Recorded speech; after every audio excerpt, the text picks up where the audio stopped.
guys, welcome back, or hello if you're new. So it is time for our Sunday meal prep.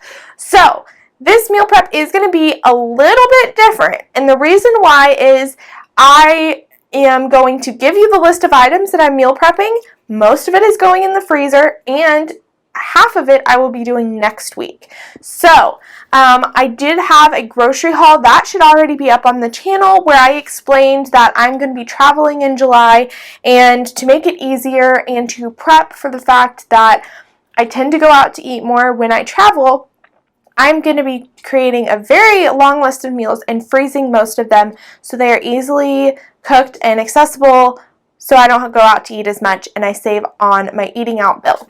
So, that being said, this is going to be a crazy grocery shop, so check it out if you are interested, and if you just want the meal prep, then stay tuned. So, meal prep plans. I have my list right here.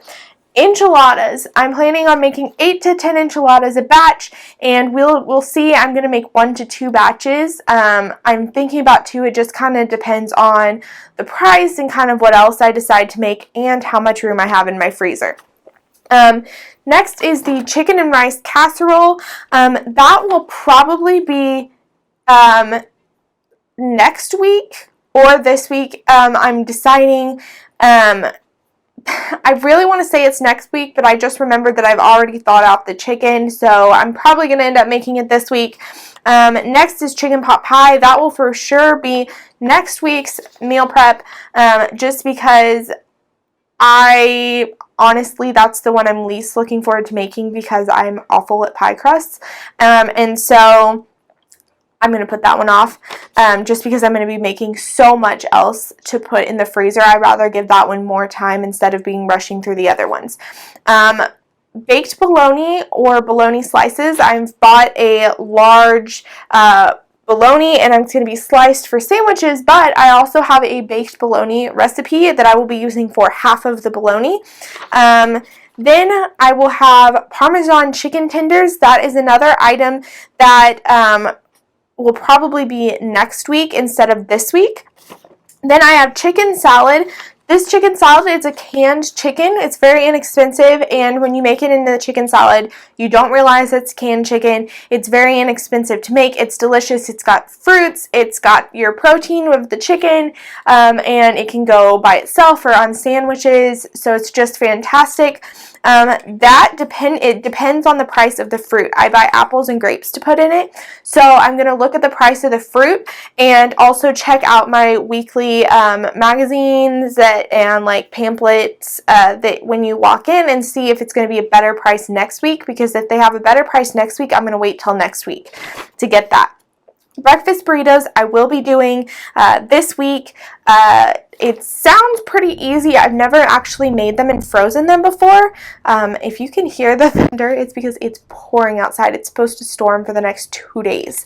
But yeah, breakfast burritos, we'll see how they turn out. I'm really excited because I don't tend to eat breakfast, but when I am hungry for breakfast, I never seem to get like the bacon or eggs or any of that kind of stuff. So it'll be nice to have a breakfast burrito ready to go. I also have pancakes. These are protein pancakes. They're really easy to make. I actually have all of the ingredients except the banana. They have no flour. They're from scratch. They're really fast. So if you want to see that, just wait.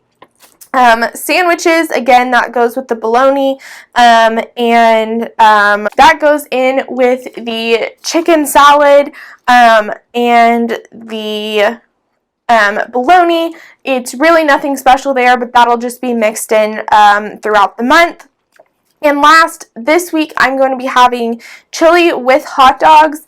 I saw a magazine that my grandma has, and it had hot dogs all over the front cover. I really don't do hot dogs all that often, but I did have some hot dogs in my freezer that I found. By the way, hot dogs freeze fantastic, and they're inexpensive, so when they're on sale, you can get a huge stack, and you can do so much with them.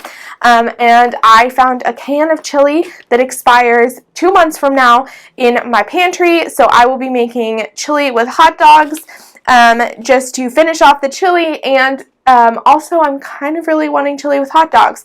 I will not be getting buns because buns are kind of expensive. I know they're not as expensive as like obviously other items, but I really just don't feel it's necessary. It doesn't really fill me up as much to have the bun, and it costs money, and I'm trying to cut back on trying to cut corners where I can with my budget, but still eating healthy. So really, I don't need the bun. It's not necessary. So there will be no bun for my chili and hot dogs. I will just chop up the hot dogs and put it in the chili. So there you guys go. That is my meal prep. I will go ahead and we can go into making the food now. Bye. Okay guys, so I have the ground beef browning for the enchiladas. It calls for 1 pound. Since I'm doubling the recipe, I'm cooking 2. We are just going to brown the meat and then drain the grease, which I will be opening a can of peaches and putting it in that. And here we are bringing, we are following the instructions for the long grain and wild rice. I have 2, so of course I'm doubling that as well. So it's to a boil. So it says to stir in, woo, steamy there guys. It says to stir in the rice and packet. I don't know what packet it's talking about. There we go, there's a packet in here. I did not know there was a packet. So 1 thing of rice, get my other one of rice. Make sure to get the packet out first. 2 packets of the rice and seasoning.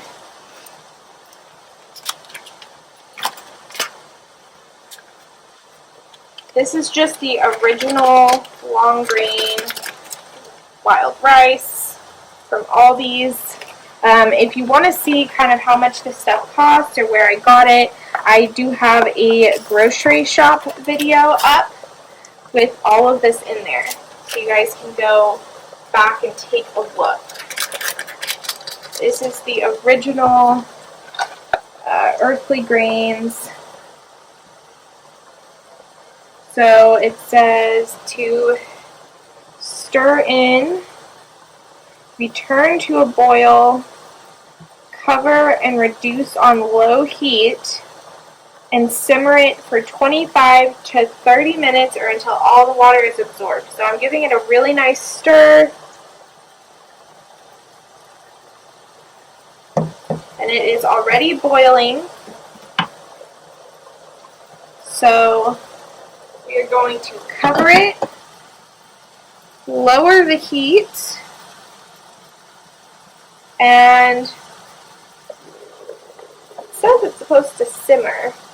So simmer for 25 to 30 minutes. So I'm going to put my timer for 25 and then I'll come back and check it at 25 minutes.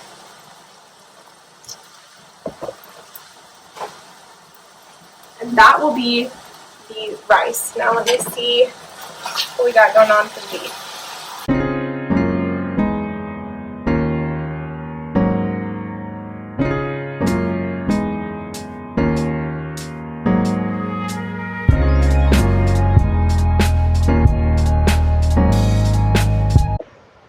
Okay, you guys, I started making these enchiladas before I filmed just so I could make sure how I wanted to layer it, just so I could kind of explain it to you better. So, what you're going to do is I have my setup right here. You spray the pan with cooking spray,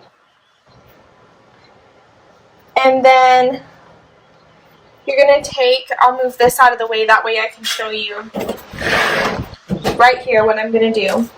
I have a stack of my tortillas right here. So you're going to take a tortilla, go in and take a spoonful of refried beans. Sometimes, depending on how much you like, you can take a little bit more, a little bit less. But you spread the refried beans like this. Make sure it's all over. Kind of make sure it's on the edge where you're going to fold it, because that kind of helps it stick together a little bit more. Then you're going to take a couple spoonfuls, that was a really tiny spoonfuls, probably 3 spoonfuls of the ground beef. If you can use chicken or steak strips or really whatever you're wanting as your meat. And then I have a large can of enchilada sauce. This is the El Paso red enchilada sauce mild. If you prefer the green or prefer spicier, go with that. I prefer a little bit of kick, but not too much, so I go mild, and I prefer the red sauce, so go a couple spoonfuls of that. And then a nice sprinkle of cheese, and then you're just going to fold it like this. I leave the ends open. It gives it kind of a crispy thing on the end when you cook it, and you're going to put them in here in the container. I'm thinking I can get I'm hoping about 5 or 6 in here, and then I have another pan. I have a limited amount of these pans, and so I know I want to go through these first. So as a secondary pan, I did buy disposable pans, but if you treat the disposable pan right, you can actually reuse it. So I'm going to go ahead and get the rest of these going.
Okay, I ended up with 3 containers of enchiladas. Sorry, I was FaceTiming my grandma while I did this. I ended up with 3 containers of enchiladas. So what you do with the leftover enchilada sauce is, so these don't get dry, you're just going to pour them over the enchiladas. This helps keep it moist, gives great flavor when you cook it as well. So just kind of sprinkle, and then I spread it out. Kind of see where I'm going to need more. Make sure you get the ends of these. It really helps it keep it from getting burnt. You want kind of the edges maybe a little bit crispier, but you really want them on the edges to keep them from being burnt.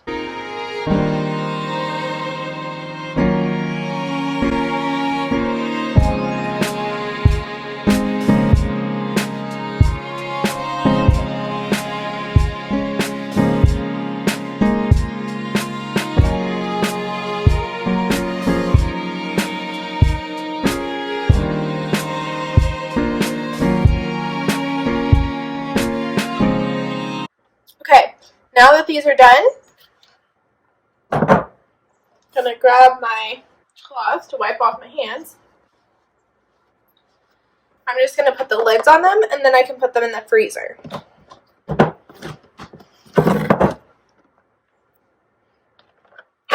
Since the meat is pre-cooked,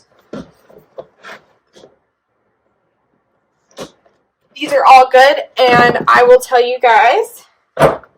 Okay guys, so now that I have these done, the meat's cooked, everything's done, they're in their containers. I just put the lids on them and put them in the freezer. Now, when you get them out, you're going to want to thaw them overnight. So you're going to take them out, thaw them overnight in the fridge, and then put them in the oven at 350 degrees for 30 minutes. That's all you have to do. It's pretty simple, pretty easy. And right here I have 5 enchiladas in each pan. That's 2 weeks, and then I have 3 in the tiny one. So if I end up traveling or leaving early, or if I go out to eat a lot a week, I'll just use one of the 3. So that's a pretty good amount. It's a little over 2 weeks of meals right there. Now I'm going to go check on the rice. Got done when I was done, so I'm going to go ahead and finish up that dish as well. Okay, guys, so I know it doesn't look appetizing, but this is delicious. What it is, it's 4 boneless, skinless chicken breast, cubed, cooked.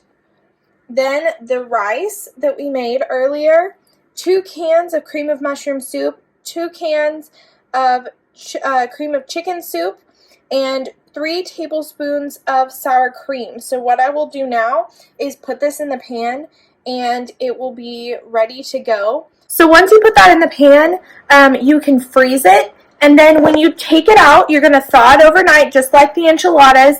And you're going to put 2 packages of Ritz crackers crushed over the top of it. I didn't want to do it because I knew it would get soggy if I put it right now. And 2 sticks of melted butter to crisp it up. And then you're going to put it in the oven 35 to 40 minutes at 350 degrees. This makes a lot. My guess is I can actually get 2 containers out of this. So I'm really excited. That means I have 3 pans of enchiladas, 2 pans of the chicken and rice. I am out of room in my freezer. I'm emptying it out. But it's amazing what I can fit in there.